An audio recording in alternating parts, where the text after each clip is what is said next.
Hi, I'm your host Vasco Duarte. Welcome to the Scrum Master Toolbox podcast, where we share tips and tricks from Scrum Masters around the world. Every day, we bring you inspiring answers to important questions that all Scrum Masters face day after day. On Fridays, we talk about the product owner role in Scrum. We talk about patterns and anti-patterns that relate to ours and the team's collaboration with the product owner. And we've also put together a course to help you navigate that relationship. There's 18 modules, nearly 8 hours of tools, techniques, videos, handouts, presentations you can use to help you and your team work better with your product owner. The course is available at bit.ly/coachyourpo. All lowercase, all one word. That's bit.ly/coachyourpo. And now, on to the show, the Product Owner Show. Hello, everybody. Welcome to Friday, the Product Owner episode, and TGIF with Alex Gbaguid. Hi, Alex. Welcome back. Hey, Vasco. It is Friday. It is Friday indeed. A music just started playing in my head. All right. Anyway, let's go. So, we will talk about product owners, and we will talk about great product owners at the end of this episode. But to get us started, to get us warmed up, share with us, Alex, what might have been potentially one of the worst product owner anti-patterns you've seen in your career. Oh boy, Vasco, where should I start about this one? Yeah, working with a bad quote-unquote product owner is always fun because you see him or her do so many weird stuff. You know, you gotta take it with a smile, right? So let's talk about Caroline. That's not her real name, but Caroline is not so good PO. Caroline thinks that the PO is just the boss, and all she does is just say, you know what, I want this feature. You guys figure out how you build it. I don't care. I want it in 2 weeks. That's how Caroline thinks the role of the PO is. But that's not it. Caroline is too busy. She doesn't have time for meetings. She doesn't have time to answer to the questions of the team. She just wants to share her her requirements. The demands. Yeah. She has demands and requirements. Not requests, no.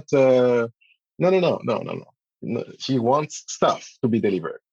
And she's too busy, so she's not always available to be there and answer the question. If we want clarification about the feature she wants us to develop, no, I don't really have time. I'm going to send you Jessica. She's my proxy PO.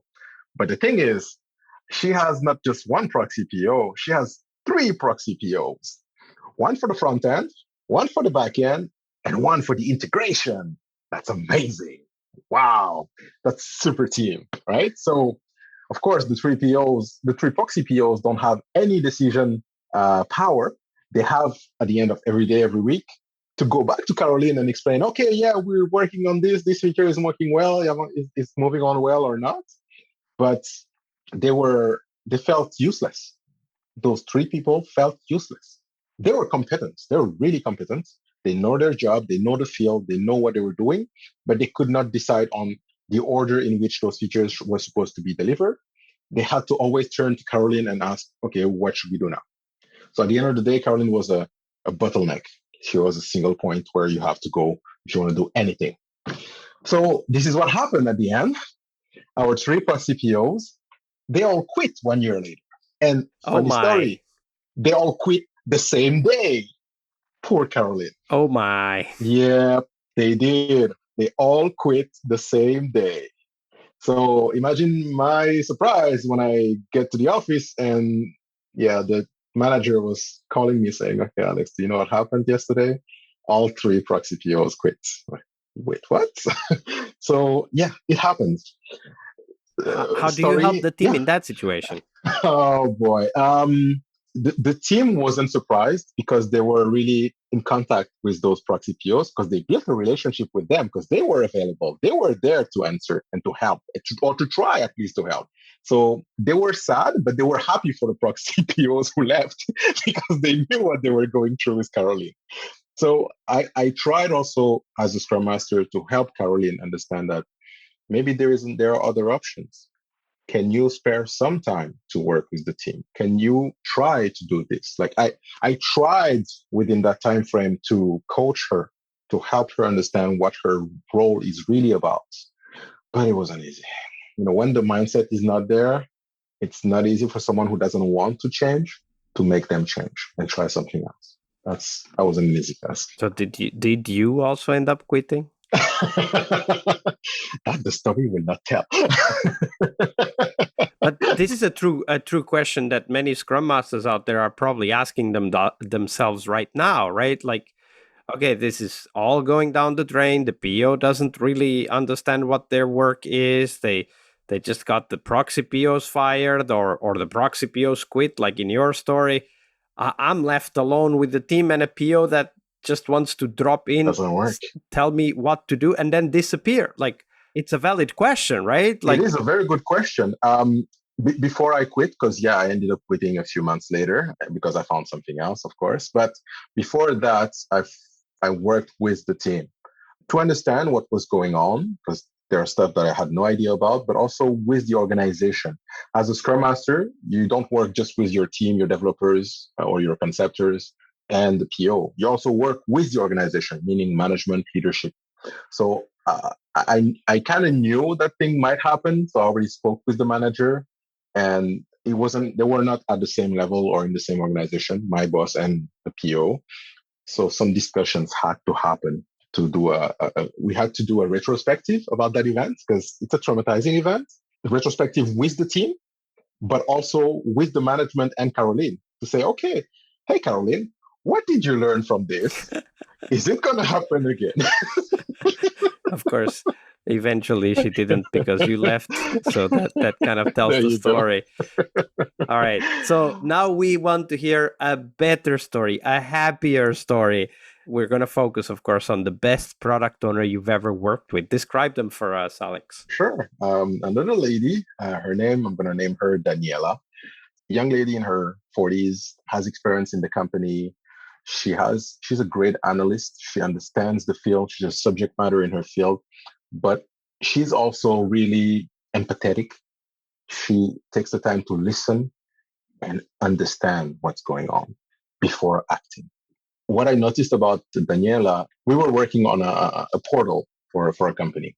That portal was supposed, so in a lot of big companies, you have many information systems, databases, different softwares, and we were building a portal for a call center. And that call center, the agents in the call center, they had to open literally 6 windows when the client calls them, and that client was buying expensive stuff. I won't say what it is, but expensive stuff. So they're expecting high quality customer service, right? So if you're spending $5 million on support, you can imagine what you buy. So if they have to spend 5 minutes we're waiting on the phone with the client, that's not a good experience. So the goal of that portal was to put in one place, in one spot, all the information the agent needs to offer a better experience to the customer who is paying a lot. So working with Daniela, we both joined the project when it wasn't that good. I remember the day when I joined the project as a Scrum Master. We were in a dark room, not in the second floor, with the sponsor, who is the VP of marketing. Let's call him Mark. So Mark was pissed because he just spent $500,000 over a year and a half, and he cannot see anything developed. He can see like a frame with like buttons, but nothing's working, nothing's connected to this visual, right? And I mean, the team was working super hard. Yeah, but the team was all over the place. They were all over the world, some in India, some in Vietnam. And yeah, it wasn't working.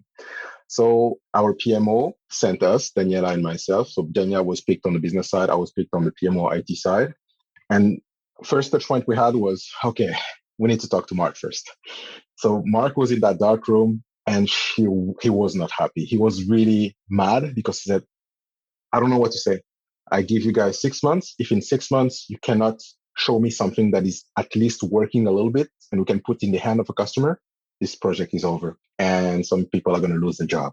So you can imagine the pressure already. So I'm working with Daniela. We got a touch point, looked at the backlog. There was some kind of backlog. It was crappy. So we had to restart. from the why.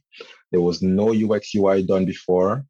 They never asked the agents what is their experience right now. So no primary analysis of the needs, what kind of visual they're expecting to see, how they want the information to be presented. All that work wasn't done. So that contributed to the failure so far. So we did all that groundwork together. And the most important thing, we had a team that was co-located. Oh my God, that made a huge difference. We found a local team of developers, competent, young, with drive, engaged. And Daniela and myself found a way to share with them the vision. And one of the superpowers of Daniela was she was a great storyteller. She was amazing too. When you hear the story from Daniela, you can feel the pain from the user. You just want to help that person. So I think being a great visionary and being a great storyteller for a PO is essential. Because when she explained the first time we met the team, when she explained, this is why we're here. This is why we're building this portal. This is the difference you'll make in the days of these people. Wow, it was a spark. So Daniela was an amazing product owner. 6 months later, we met with Mark with a visual that was nice, but in the room that wasn't so dark this time, we had a couple of users who came in to say, we contributed to this. This is meeting our needs. This is working for us. It's not much for now, but they're on the right track now. It wasn't coming from us. It was coming from the user, and Mark could hear that. Now Mark was smiling. You could see the smile appearing. He's not smiling a lot, but now he was smiling. And I was like, yes. So yeah, having a great product owner makes a huge difference because that product owner knows, how to get the team engaged, motivated, but also how to talk to the end user, to the customer, and get them to contribute to the solution. Not just be there and get it at the end of the pipe. Yeah, right? and you were saying that when Daniela was sharing the vision and telling the story of the users, people would empathize with the users and wanted to help. Yes. That probably happened because Daniela herself felt empathy for the users and was herself probably talking to the users, as it sounds like, because you guys had some users in the 6-month review with Mark. Yes, absolutely. And even before the 6 months, we had a few touch points with the sprint reviews, of course. As a team, we did the retro, so that helped the team grow and get closer. So yeah, it was a journey. It was a great journey. Yeah, absolutely. It was a great story. Here's to hoping that there are a lot of Danielas out there. Hopefully. Alex, been a pleasure. We're getting close to the end, though. So before we do go, where can we find out more about you and the work that you're doing? So I am, like I said, I'm a professional Scrum trainer with Scrum.org recently. I've been an Agilist and Agile practitioner for the last 8 years, and I'm working hard to bring more agility in Africa because I'm from Africa. So we have a community called AgileAfrica.net where we welcome not just Africans, people from all over the world to help us solve complex problems, because we have a few in Africa, complex problems like water and energy and stuff like that, stable internet connections. But yeah, I mean, we have that. So AgileAfrica.net is a platform we're putting in place to bring people together to learn, grow together, and maybe together solve those complex problems eventually. That's the mission of our community. And we do it in French and in English, by the way. Absolutely. Great mission it is. And we'll put the link in the show notes for people to find you and find agileafrica.net. Alex, it's been a pleasure. Thank you very much for your generosity with your time and your knowledge. Thanks for having me. It was a pleasure. You're great.